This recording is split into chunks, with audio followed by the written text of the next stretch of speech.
Hi, this is New Time on Silkway TV channel. We bring you the most notable news and important events that happened throughout this week in Kazakhstan and Central Asia. More details on politics, economy, social and cultural life with opinions from the most recognizable experts of Kazakhstan and the world. I'm Nurbek Machani and this is what you will see today. Kazakhstan seeks wider access to Estonian seaports and deeper economic cooperation following President Alar Karis's first state visit and negotiations in Astana. Kazakhstan and Uzbekistan have set an ambitious goal to boost bilateral trade to $10 billion by 2030, as outlined during President Tokayev's state visit to Tashkent and high-level interstate talks. 7 finalists are set to light up the stage as the grand finale of the main international music contest. Silkway Star goes live today. Who will take the crown? We begin today with the official agenda. Astana is looking to boost trade with Tallinn and secure access to Estonia's seaports. These announcements came earlier this week from President Kassym-Jomart Tokayev during a one-on-one meeting with his Estonian counterpart Alar Karis, who has paid his first state visit to Kazakhstan. Estonia has been a key strategic partner for Kazakhstan since diplomatic ties were established back in 1992. So, what did two presidents agree on as a result of the meetings, and what could this mean for the future of the cooperation? Let's take a closer look in our next report. Estonia is a European frontrunner in digital innovation. The country has fully digitalized its parliamentary elections, and its education system is rapidly integrating AI into learning and research. Tallinn is actively sharing this expertise with Astana through joint initiatives in e-government, cybersecurity, startup development, and education. President Alar Karis, a professor by his own background, highlighted that Kazakhstan is also making significant strides toward digitalization, making this a core area of cooperation between the two countries. Our relations are very good. Of course, there are obstacles, but obstacles to overcome. And sometimes we don't realize it's not that difficult. So business people are already discussing businesses. We have several meetings. We are going to have some memorandums of understandings, quite a number actually. So I see the future in a very bright way. So and hopefully these new contacts will help. At the core of the agenda were AI, trade and education, themes that dominated President Alar Karis' state visit and underscored how Kazakhstan and Estonia are positioning themselves for the future. It also explains why he arrived with a large delegation of business leaders and academics, an unusual choice for a European government. President Tokayev, for his part, stressed that he considers Estonia as one of Kazakhstan's key strategic partners. And while the potential for expanding trade is significant, a number of obstacles still need to be addressed, Kassym-Jomart Tokayev noted. Kazakhstan and Estonia have established a solid partnership at all domains. It's a very good development from my point of view. Economic cooperation has always been one of the key dimensions of our partnership. Despite slight decrease in bilateral trade volumes in recent years, we have great optimism to double down on our efforts to give our economic relations fresh and strong momentum and impetus.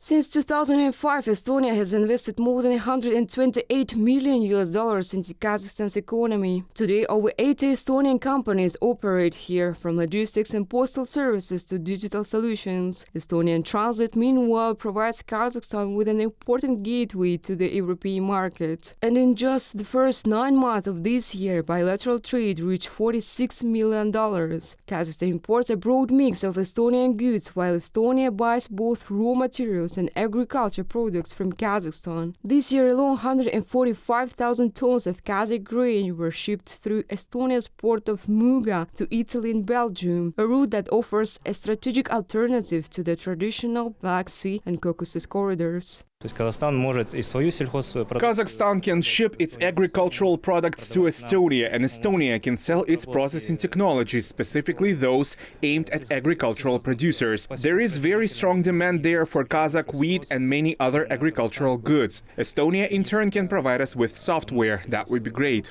Казахстан может дать нам Эстонии сельхозпродукцию, а Эстония может дать нам технологию, именно software.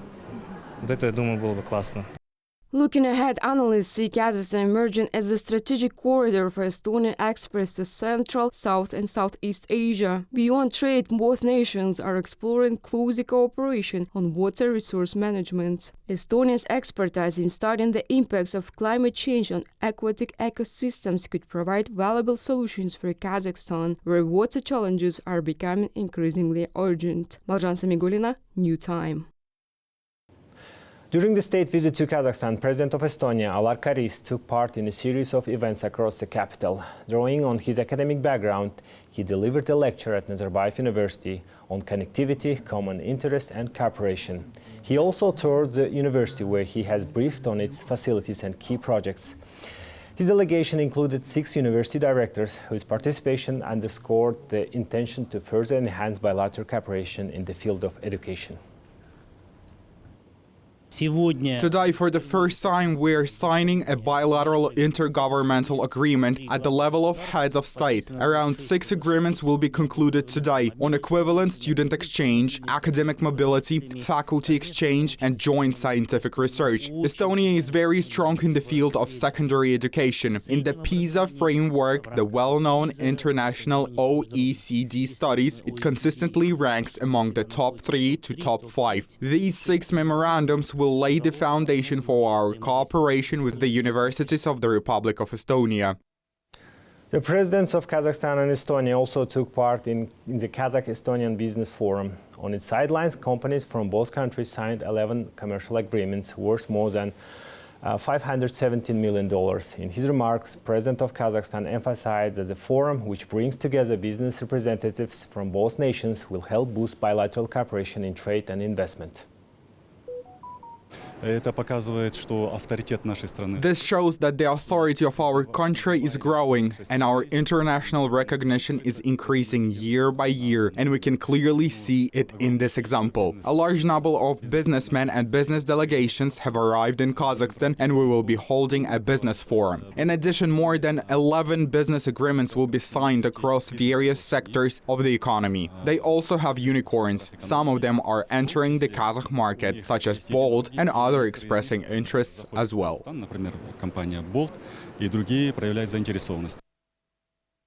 Estonia sees Kazakhstan as a gateway to Asia, and it's looking forward to expanding collaboration across a wide range of sectors. In an exclusive comment to our channel, Estonian President Alar Karis noted that the Baltic nation is ready to share its extensive experience in cybersecurity and the implementation of artificial intelligence. Let's take a look.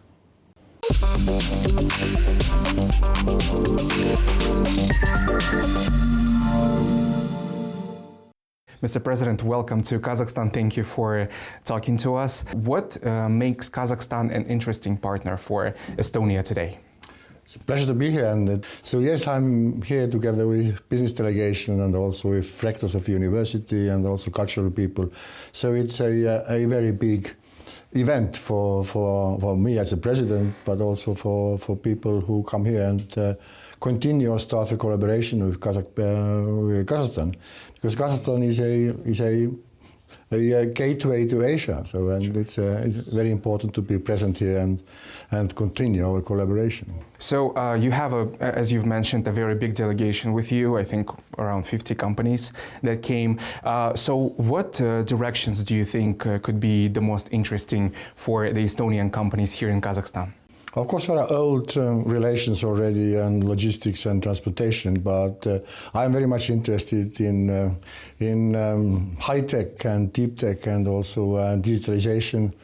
As we started this already more than 30 years ago, and now here in Kazakhstan, also your president has launched AI development here. So we are trying to share our experience first of all, and second, how to develop further together with artificial intelligence.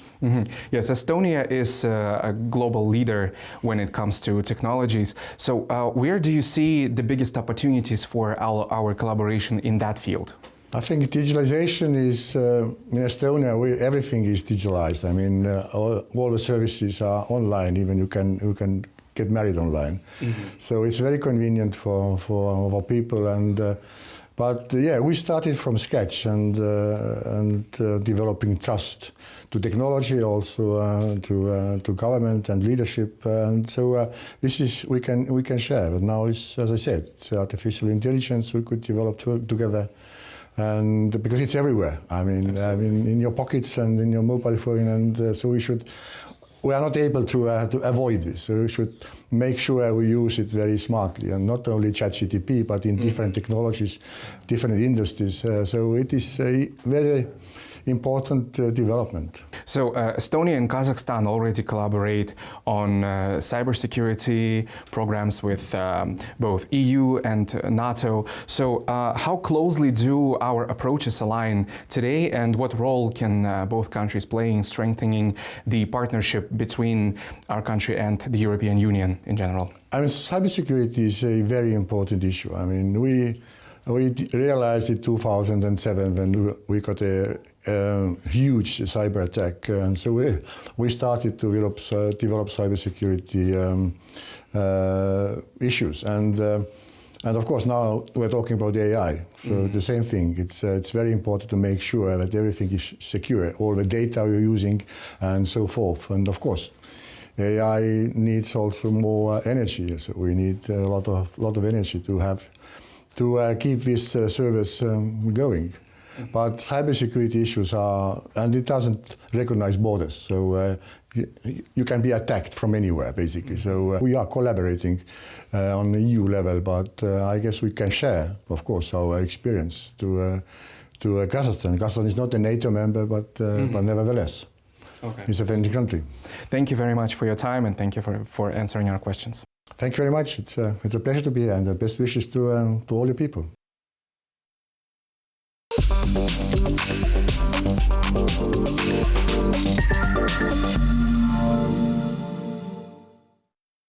And continuing this week's diplomatic marathon, Armenia's Prime Minister Nikol Pashinyan also visited Astana at the invitation of President Kassym-Jomart Tokayev. The official visit brought delegations from both countries together for talks focused on strengthening mutually beneficial cooperation, including securing resource supplies and exploring new transport routes, which analysts say could significantly reshape regional trade. So, what came out of these talks? Here what we know. The Armenia's Prime Minister's first official visit to Astana wrapped up with an ambitious set of agreements, from security cooperation to digital transformation. Yet the real story goes beyond what was put on paper. His reception in the Kazakh capital offered a revealing glimpse into the tone, symbolism and diplomatic messaging framing this visit.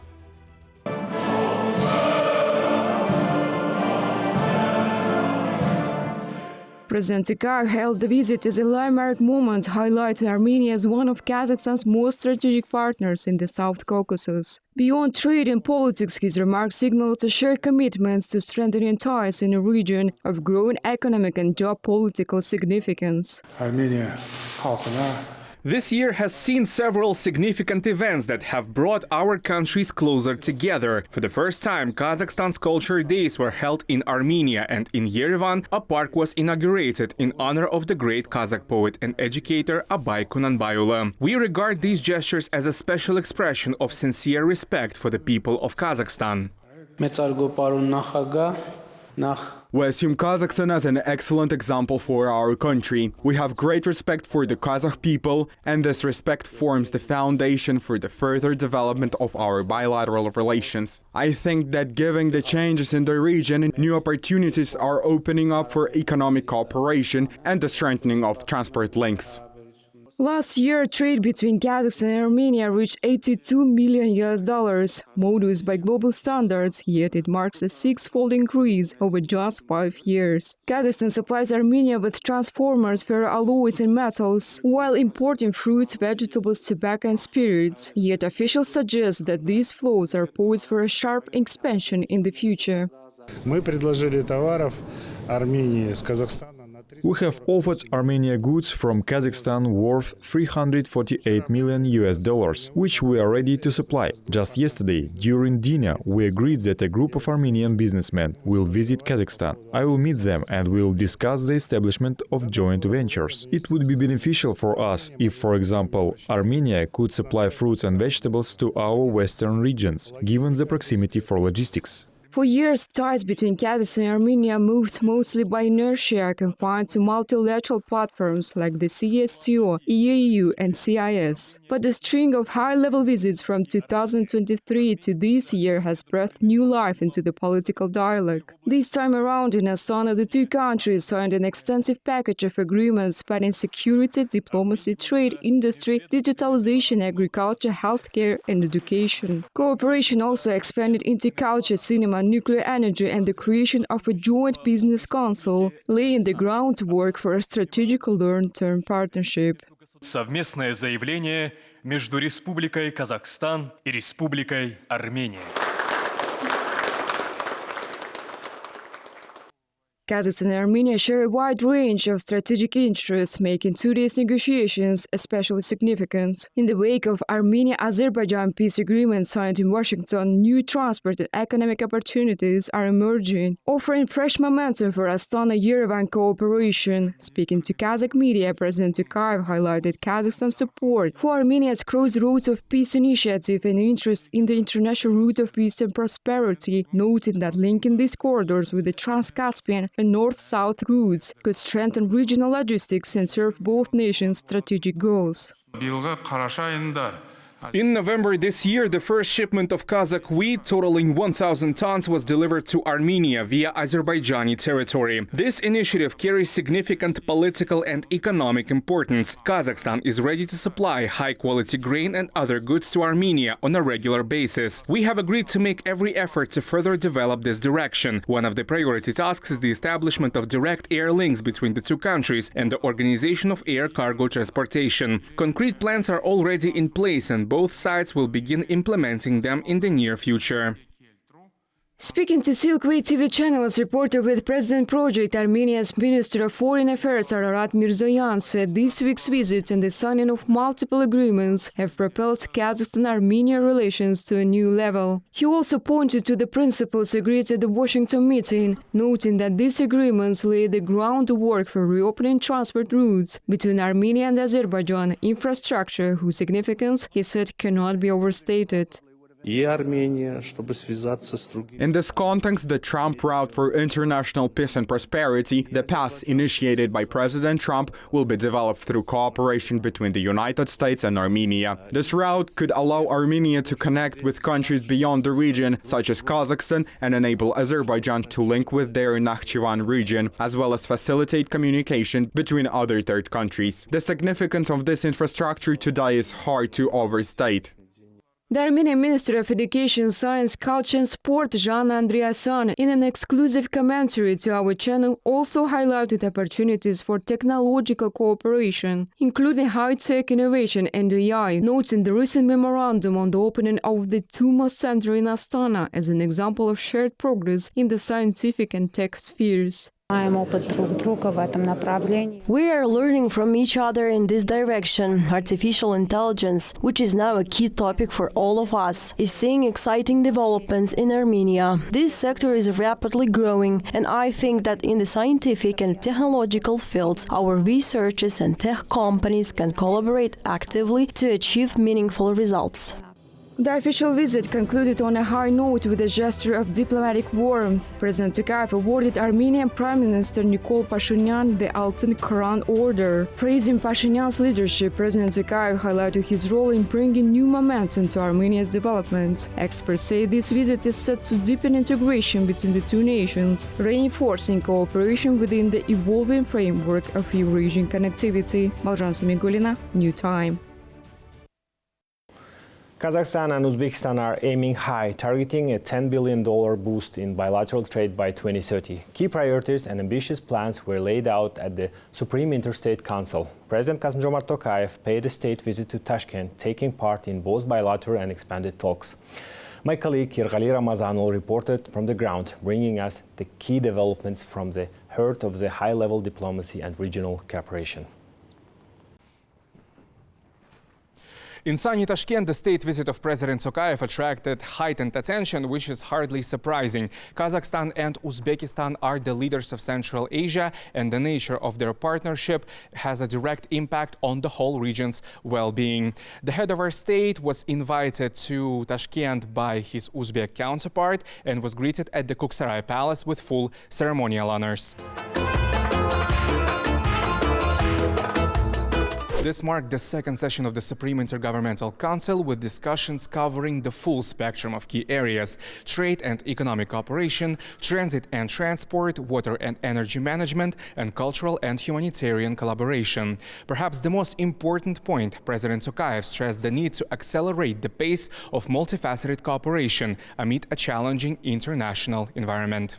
Предстоит принять меры для развития двусторонней торговли, поиска новых точек роста. Measures will be needed to boost bilateral trade, identify new growth areas, diversify the range of goods, and stimulate non-resource exports. In this regard, this is important to properly implement the program for increasing mutual trade. We expect practical results from this work of the Council of Regional Heads being established today, as well as from other bilateral mechanisms, including the Business Council and Joint Trading Company Uzkaz Trade.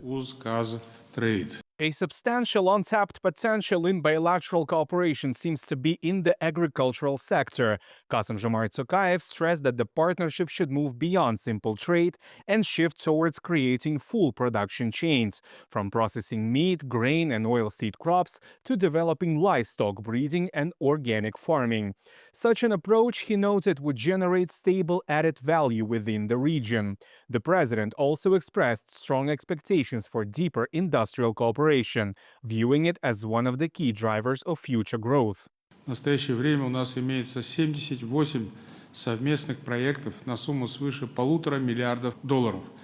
Present, we have 78 joint projects worth more than $1.5 billion, which are expected to create over 15,000 jobs. The full implementation of these projects will significantly strengthen our economic and investment cooperation. We also intend to continue encouraging Kazakh investments in Uzbekistan, relying on the traditional support of our Uzbek friends. Индустриального потенциала отводится строящемуся Международному центру промышленной кооперации Центральной Азии. Kassym-Jomart Tokayev outlined a new horizon for cooperation with Uzbekistan, stretching from rare earth metals to major transport corridors. A particular focus was placed on strengthening the Trans-Caspian route, advancing the North-South corridor, and upgrading logistics infrastructure, including deeper partnerships at the ports of Aktau and Kuryk. For his part, Shavkat Mirziyoyev underscored the central role of the High Interstate Council, noting that it has become a key driver of expanding bilateral cooperation. Biz ushbu davlat tashrifingizni ikki qardosh xalq o'rtasidagi o'zaro ishonch, hurmat va yaqin qo'shnichilik aloqalarimizning yorqin ifodasi deb hisoblayman. Our relations have now reached the highest level of strategic partnership and alliance. They are built on strong trust, good neighborliness, and the sincere friendship between our brotherly nations. The High Interstate Council, which we established last year, has proven its relevance and effectiveness. In today's challenging circumstances, close and proactive cooperation is especially important to minimize the negative impact of the economic situation on our countries and the entire region. Birodar Qozoq elining barcha yutuqlaridan chin qalbimdan quvonamiz va bu ezgu yo'lda sizga ulkan omadlar tilaymiz. And this readiness to act proactively is already translating into concrete steps. Immediately after the talks, the presidents of Kazakhstan and Uzbekistan jointly launched 7 new projects worth $1.2 billion. New hotels named after each other's capitals will be built in Astana and Tashkent. Construction has begun on a major logistics hub outside Tashkent, and the International Center for Industrial Cooperation, Central Asia, will begin operations on the border between the two countries.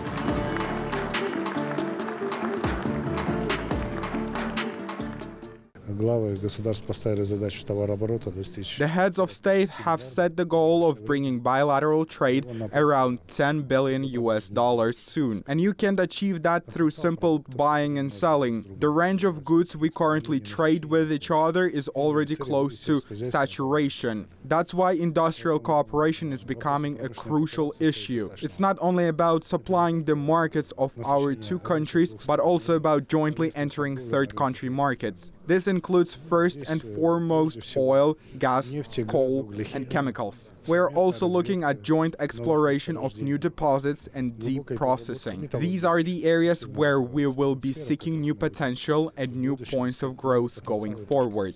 The true strength of a brotherly partnership is measured not only by contracts and agreements, but by gestures of genuine recognition. Shavkat Mirziyoyev awarded Kassym-Jomart Tokayev the Order of Highest Friendship. President Tokayev noted that he sees this honor as a sign of deep respect, not only for him personally, but for the people of Kazakhstan as a whole. Его превосходительство президента Республики Казахстан Касым-Жомарта Кемелевича Токаева орденом Али Дараджали Достлик Республики Узбекистан. Будучи президентом Казахстана, считаю свои обязанности. As president of Kazakhstan, I consider it my duty to give the highest priority to advancing our multifaceted cooperation with Uzbekistan. I would like to stress that contrary to the speculation of so-called experts, Kazakhstan and Uzbekistan are not rivals, nor even competitors, but strategic partners and reliable allies moving forward together on the path of progress and development. Following the talks, the presidents issued a joint statement and signed several key documents. A new council of regional leaders will coordinate work at the local level. 2 working groups have been established, one to focus on the study and extraction of rare and rare earth metals, and the other on forecasting water levels in transboundary rivers. These initiatives set the stage for deeper, more strategic cooperation between Kazakhstan and Uzbekistan across multiple sectors. Yergali Ramazanulu, Turgen Bisimbayev, Dauren Rahimov, New Time, Tashkent, Uzbekistan. On the final day of his state visit to Uzbekistan, Kassym-Jomart Tokayev, together with the leaders of Central Asian countries and Azerbaijan, took part in the 7th consultative meeting of heads of state. This format has become a model for meaningful and stable dialogue, free from external mediators and political noise.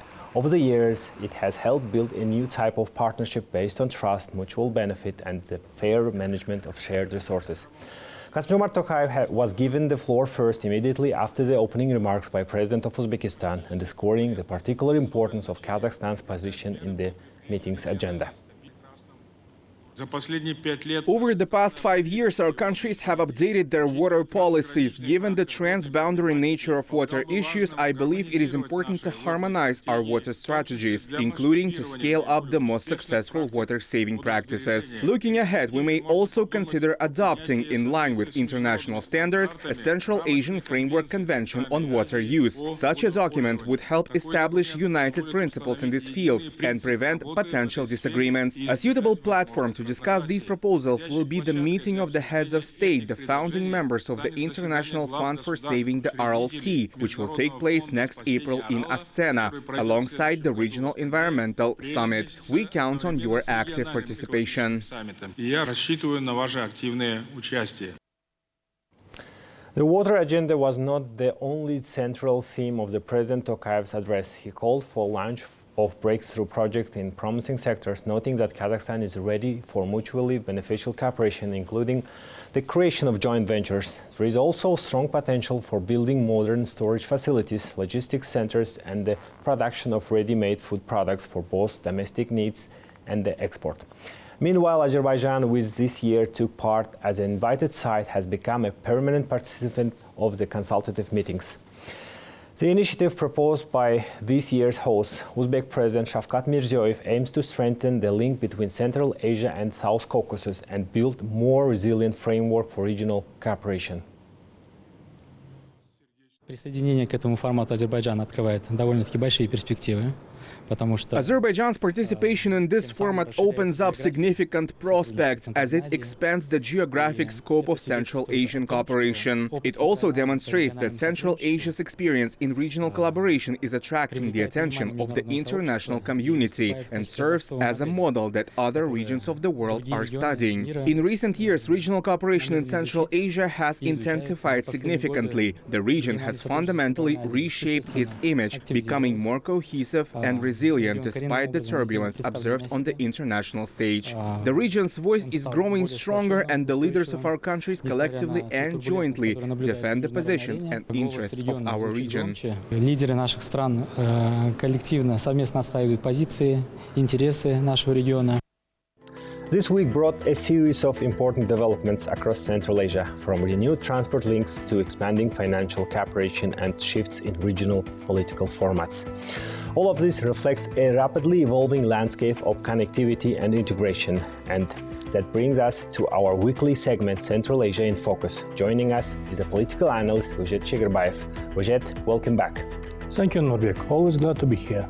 So let's dive right in. What stood out the most in Central Asia's regional dynamics over the past week? Well, one of the most notable developments was the official inclusion of Azerbaijan into the regional cooperation format as a permanent participant of the consultative meetings. Let me walk you through the key highlights.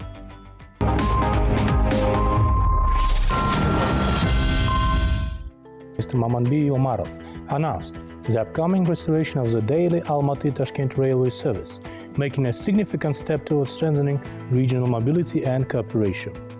He highlighted that more than 30,000 of passengers use 10 international railway routes each day, connecting Uzbekistan with Kazakhstan, Russia and Tajikistan. Beyond rail links, other forms of transportation are expanding rapidly. Over 400 regular weekly flights operate between Uzbekistan and CIS country, while bus routes connect more than 40 cities across the post-Soviet space. This multi-tier transport network underpins the free movement of people and supports tourism, educational exchanges, and labor mobility. Ultimately, the restoration of routes and the expansion of transport corridors go far beyond simple convenience. They signal a renewal of interpersonal ties, a rise in mutual trust among states, and deepening of economic and cultural connectivity. Together, these factors foster the new forms of cooperation, stimulate business activity, and strengthen the internal cohesion of Central Asia.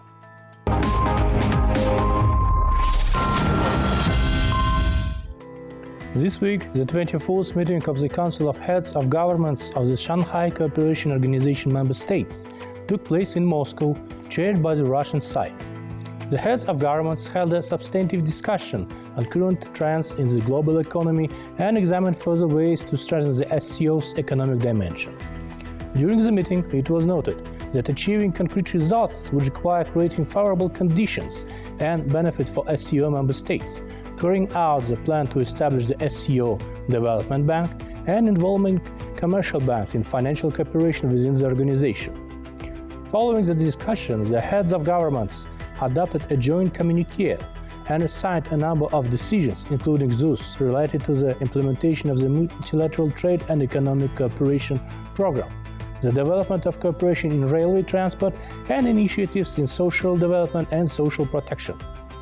The organization's budget for the upcoming years was also approved. And in addition, Tajikistan assumed the chairmanship of the organization based on the results of the meeting.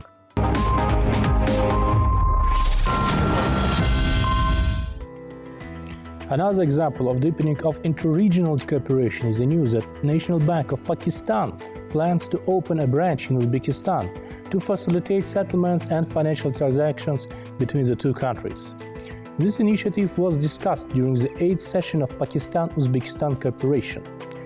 The sides agreed to strengthen banking collaboration to help remove existing trade barriers. Pakistan is also stepping up efforts to reach an annual bilateral trade volume between two countries to $2 billion of USD. Other decisions included the launch of direct flights between Karachi and major Uzbek cities, as well as the creation of a joint working group to speed up the certification of pharmaceutical products from Pakistan.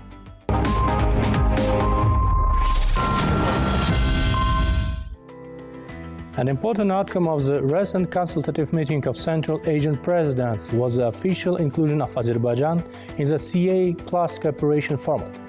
President of Uzbekistan, Mr. Shavkat Mirziyoyev, stated that this decision opens a new phase of interaction, creating a unified space of cooperation between Central Asia and the South Caucasus. The format is now evolving into Central Asia and Azerbaijan. This development has generated active debate among regional experts.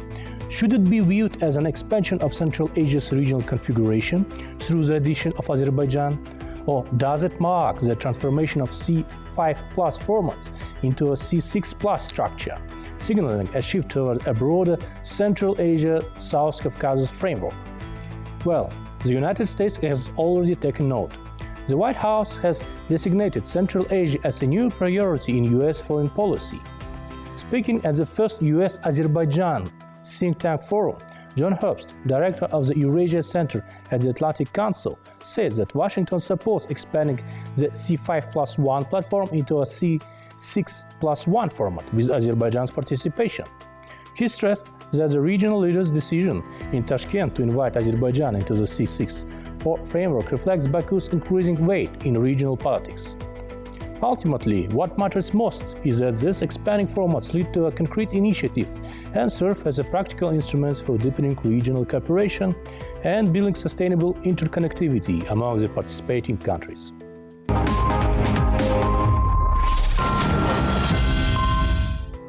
In 2026, the private banks of Uzbekistan plans to expand financing for products in the agricultural sector, the food industry and the services sector.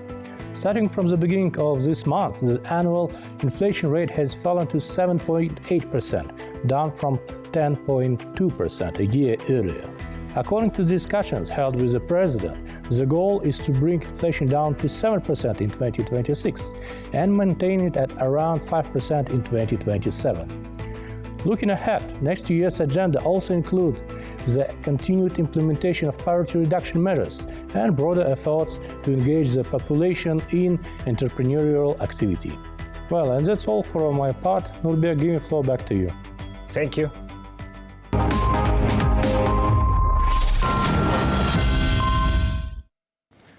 Kazakhstan has welcomed the adoption of the UN Security Council resolution on the comprehensive plan to end the Gaza conflict.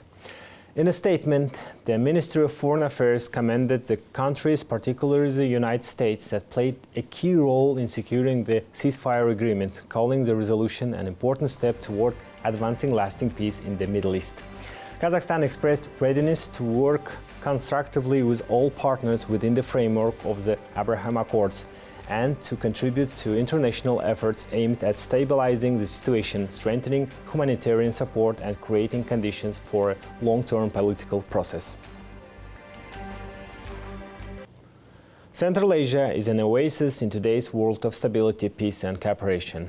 This statement was made on the sidelines of the consultative meeting of heads of state by the Special Representative of the UN Secretary General for Central Asia, Kaha Imnadze. According to him, the region's commitment to working together amid growing global geopolitical challenges demonstrates a genuine spirit of good neighborliness and cooperation, sending a strong and positive signal to the world. Asia is becoming more cohesive region, as I've mentioned many times in today's world, which is unfortunately marred by geopolitical divide. Central Asia coming together and resolving the issues in true spirit of good neighborly relationship and cooperation is sending a very powerful example. Central Asia is indeed an oasis in today's world of stability, peace, cooperation, good neighborliness, and this is all being done by, first of all, the goodwill of the political leadership, and then the arduous work of everybody else. And this is done for every single citizen of every country of Central Asia, so that indeed no one is left behind. For a deeper look at this regional partnership and the perspectives shaping Central Asia's future, watch Reporter with President program by Ainuri Mangali. The full episode is available on our YouTube channel. Simply scan the QR code below to learn more only on Silkway TV.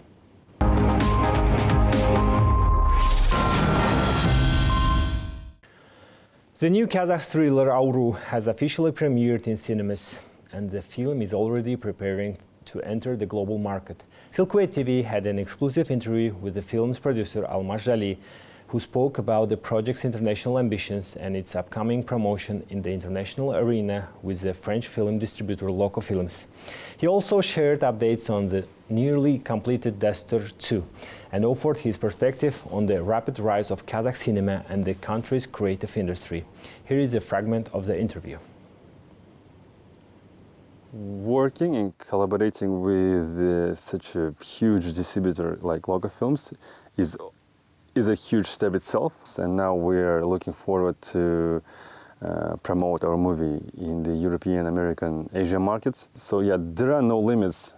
We will be trying ourselves in every festival within top 3 tiers, tier A, B, and C, and we will see where we can have some success. And I think we have a lot of things to show them. I mean, because right now, worldwide, I think there's some kind of greediness to new formats, to new culture, to new faces, and all of that we do have in our country. So hopefully, yeah, we're being very optimistic regarding the promotion of Kazakh movie filmmaking style. And finally, in Astana, all eyes are on the international music contest Silkway Star. Tonight, the grand finale will be broadcast live, featuring the 7 finalists who made it through a challenging competition among 12 participating countries. Tune in at 8 p.m. Astana time to experience the excitement live on our channel. But right now, we take you behind the scenes of the final rehearsal and show how the team is putting the finishing touches on this year's biggest musical event. Behind me, you can see the stage. In just a few minutes, the finalists of the international music project Silkway Star will step onto for their final rehearsal before the live show. The band is polishing every note for the perfection, while the director makes sure that everything from the lighting to the performance movement is perfectly aligned.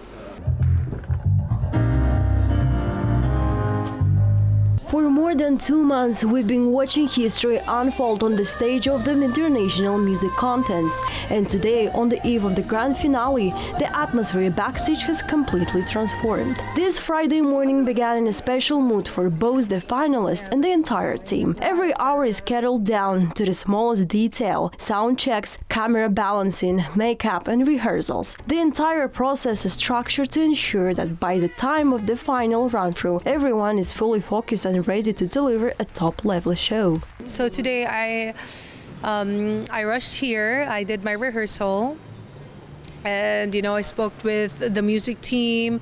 We made sure everything was right, every track was there, every instrument was played. I wanted to test the mic again, and kind of like feel the stage, because I know it's gonna be like the last time on Silkway Star tomorrow. Each episode of the season had its own theme, and the organizers made sure to surprise the audience every time. Contestants challenged a wide range of creative tasks, from performing folk songs and the international hits to singing in the languages of their fellow participants. And for the finale, they prepared the most important part, the premieres of their brand new original songs.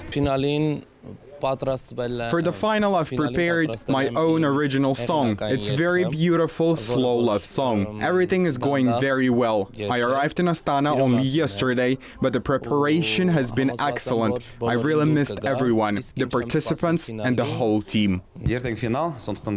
Tomorrow is the final, so today is one of our last preparations. Each of us has written a new song specifically for the finale, so the audience will see the premiere of these performances. We've just been on stage to get a proper feel for it and look around.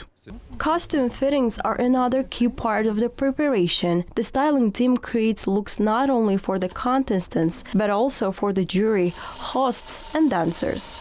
And they've already crafted more than 500 costumes for the project. 70% of performance visual success comes from the costume. Even if the stage is empty, the right outfit combined with good lighting can create a stunning effect. The audience first notices the artist's appearance and responds emotionally. And if the contestant truly liked their costume, they feel much more confident on stage. The grand finale is just hours away. That tonight, 8 p.m. on the Silkway TV channel, we'll finally learn the winner of Silkway Star. The results will be determined by both the jury and the viewers. Once voting opens, everyone will have a chance to support their favorite artist. Nuray Asılbek, New Time. That's it for today. All the main news about Kazakhstan and Central Asia you can find here. More special projects about our country you can also watch on Silkway TV channel. So stay tuned and see you next week.